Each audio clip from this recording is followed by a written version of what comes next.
This is a very long cane, so instead of pruning it, I'm just going to layer it to make another plant, clipping off the end leaves here. And then I have a little pot down here. I'm not calling you the birthday girl anymore. Your birthday is far enough in the past where you no longer deserve that title. No, I can't be the birthday girl anymore. No, I'm the birthday boy. Mine's coming up just ahead. Okay. And what that means is I get a strawberry pie for lunch that day. Well, we might can handle that. Okay. Yeah. So how old will you be? I'll be 68. 68? Whoa, me oh my. We're in our 44th year of marriage, and I'll be almost caught up to you because you turned 70. I just turned 70. Yeah, this is my wife. She just turned 70 years old. She's moved, I don't know, 40, 50 cages down here, putting the cages on the tomatoes. The tomatoes run up the cages, but Darlene runs the cages down here. So how many of those cages have you moved, Darlene? Well, today probably about 20. Yesterday, I don't know, maybe 60, 70. Father, please help me now as I share. I ask it in Jesus' name. Amen.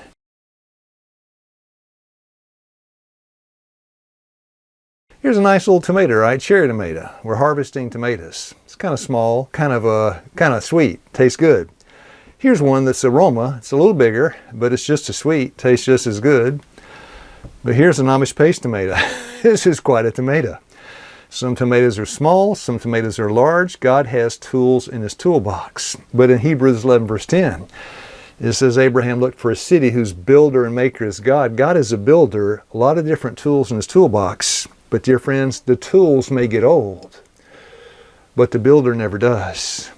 You see in Samuel, used by God as a child. Moses, used by God as an older individual.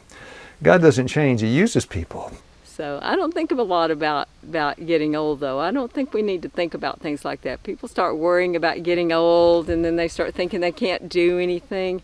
I'm not thinking about all that.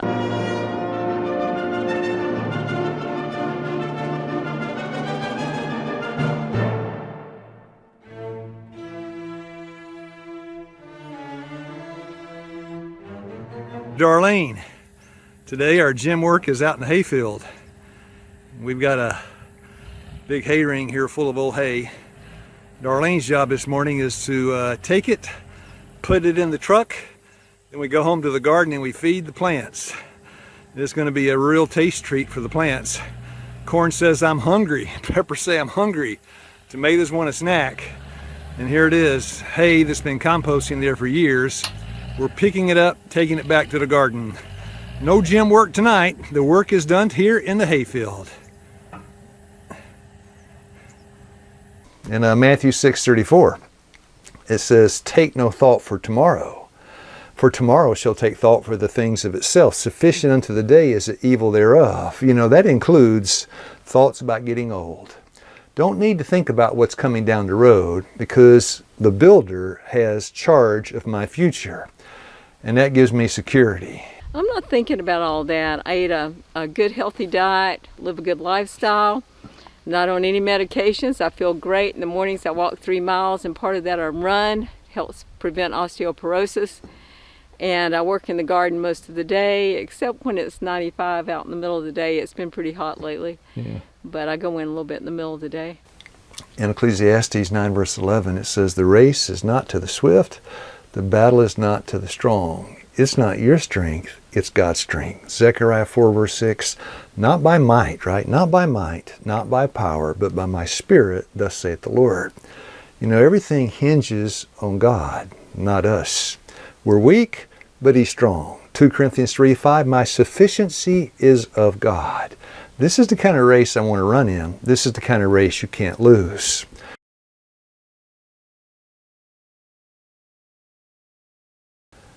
Darlene and I have a habit, we walk together in the mornings.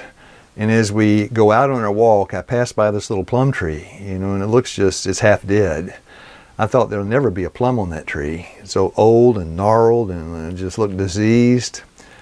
But this spring, as we walked by, we saw first the flowers, you know, and then later the fruit, and then the plums began to grow. And those plums were large, red, ripe plums. Half the tree was dead, but the other half was bearing fruit. And I thought, you just never know. Some trees, like people, may look old. Some folks may look old. You think, how can they ever bear fruit? Darlene and I walk this way every morning. There's a plum tree here. I thought it was dead. It looks, old and beat up and like it'll never bear fruit again. And then this year, what a surprise. It's got an abundant harvest of plums. And that's just amazing. Because if you look at the bark on the tree, not much left of it. And down below, it looks really in rough shape. You know, I got a lesson from that plum tree. No matter how old you are, how weak you are, God still has a plan for your life. A purpose, a place, and a plan until the day you die. In Ecclesiastes 3, it said a time to be born and a time to die. God's got it timed out. And until you die, He's got the plan. Well, we were in a Goodwill store yesterday, and a lady asked you if you qualified for the senior citizen discount, which is 55 years old. You know, they say you're only as old as you feel, and I feel great. I don't feel older than 55. I don't even think I feel that old. Yeah. So my philosophy is don't even think about it. Just don't sit down and retire. Keep working, keep doing something, do something you enjoy. And I love to garden. It's good exercise, and so that's what I'm doing, growing a lot of food, learning new things. Hey, I think I'm about to start a new career, maybe selling some nursery plants or some food or something. I don't know. I'm thinking about it. Well, why not? Yeah, for me, my philosophy, I try to use the Bible. And the Bible projects that for people, as they get older, their best years are right at the end. Well, that's right. And you know, as far as physical well-being goes, there are marathon runners in their 80s and even 90s. And the oldest marathon runner was more than 100. And those aren't just men. I think the oldest female marathon runner was 92. She's dead now.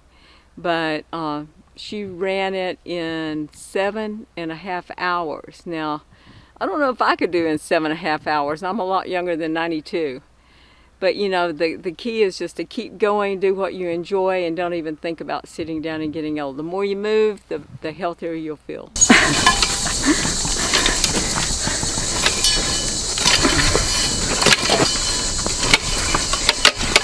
It's good exercise. Deuteronomy 33:25 says, "As thy days, so shall thy strength be." God has no unemployment line. I remember when I was working at Wildwood, my secretary, Sister Callahan, she'd be laying over the typewriter. She was in her 80s, laying over the typewriter. I kind of stir her and wake her up and say, "Sister Callahan, are you okay?" She'd say, "Oh, yeah, I'm okay." Start back typing again. Back in those days, we had typewriters. And she worked at her post of duty until she was laid to rest. And that's God's plan. He will give strength. As thy days, so shall thy strength be.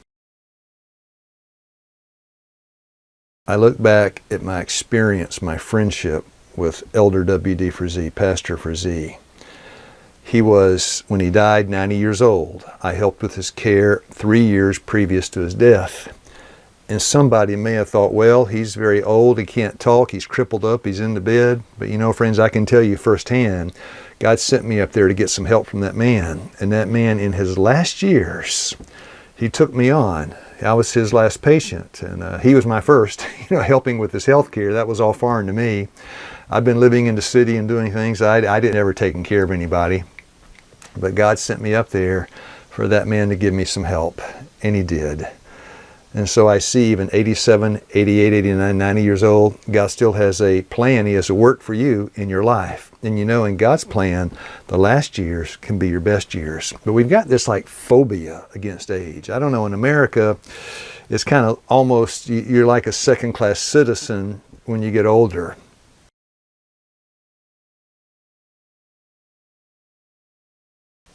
I remember I was in Canada. There was an interview, a Canadian Broadcasting Corporation. They wanted to interview me about the work I was doing there.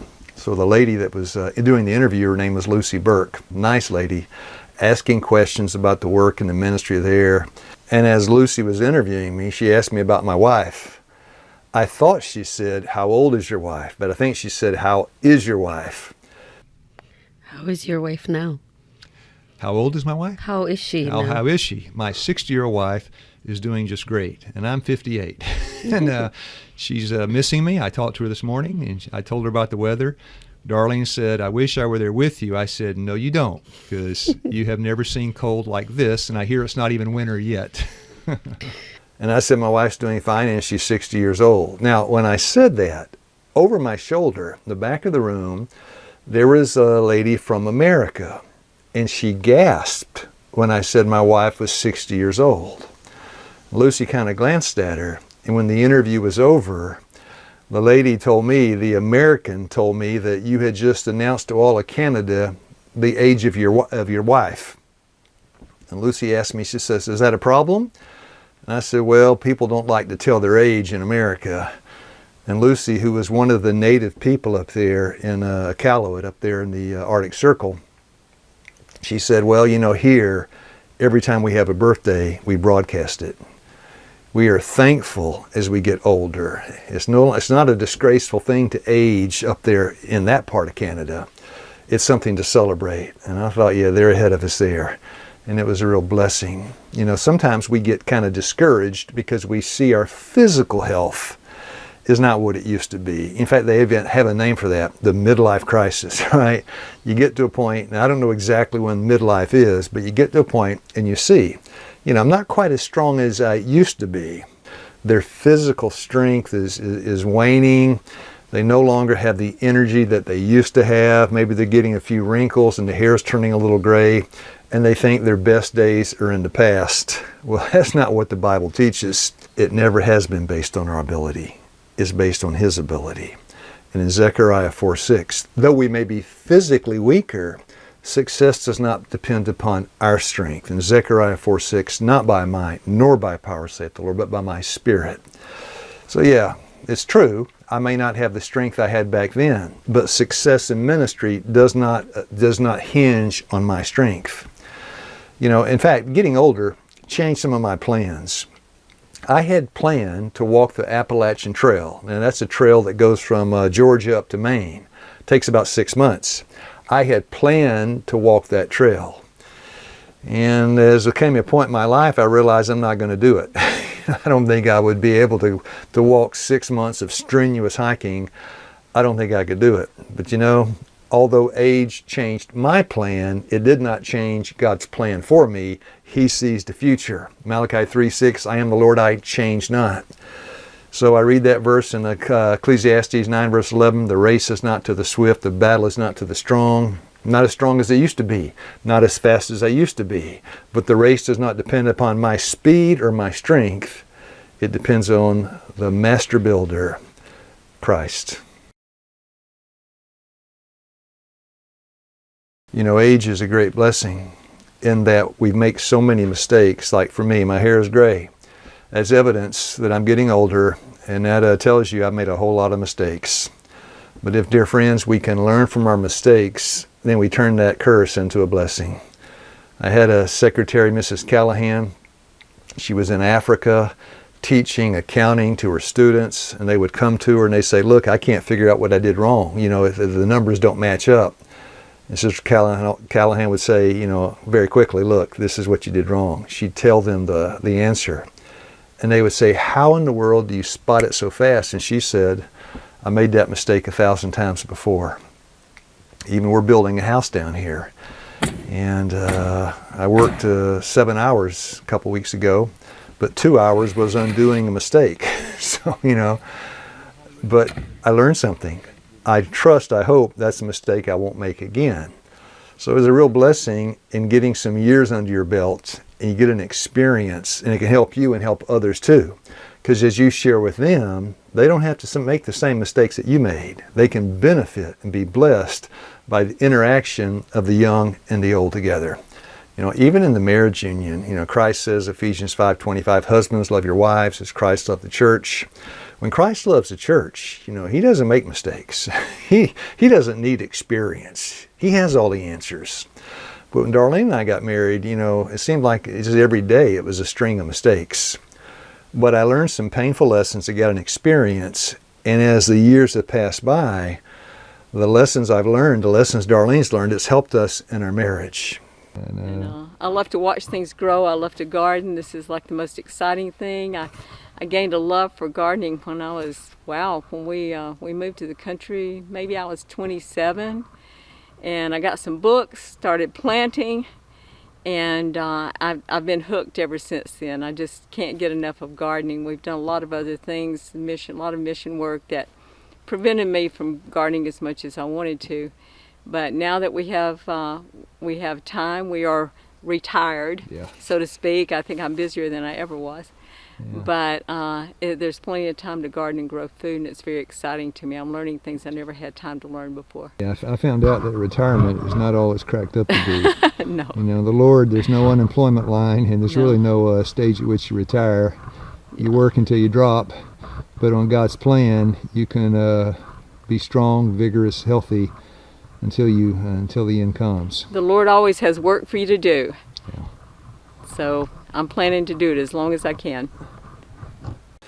God's plan is that we live a long, healthy life, one of peace, one of happiness. And then as we near the end, we just peacefully rest in Him and sleep in the grave until He comes. My dear friends, whatever your age today, whether you're 8 or 88, may God bless you and give you a peaceful day. The Lord always has work for you to do. Yeah. So I'm planning to do it as long as I can.